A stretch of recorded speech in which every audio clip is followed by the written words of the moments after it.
A Shavua Tov to everyone, a good vach.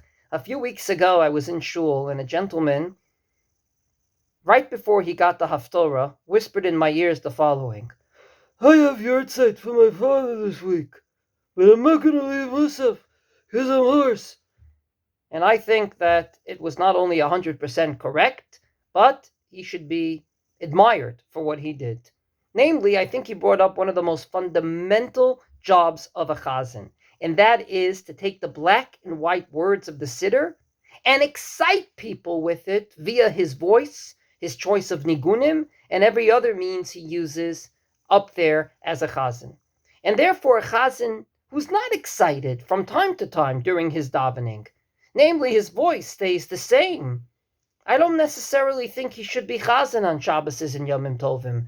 During the week, perhaps, but on Shabbos and Yomim Tovim, his job is not only to bring the words alive, but to do so in such a way that people will be excited and elevated by the fact that not only are they saying the right words, but they're saying them in the right mindset and with the right heart behind them.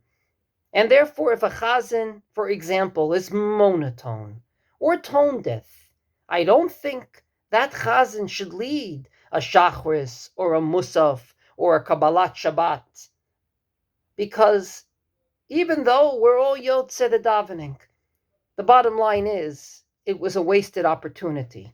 We did everything right, halachically, but we missed the most fundamental aspect of davening, and that is that it's not the words, it's not kriyat hadavening like kriyat haTorah, kriyat haMegillah, but rather it is avodah shebalev, the work of the heart.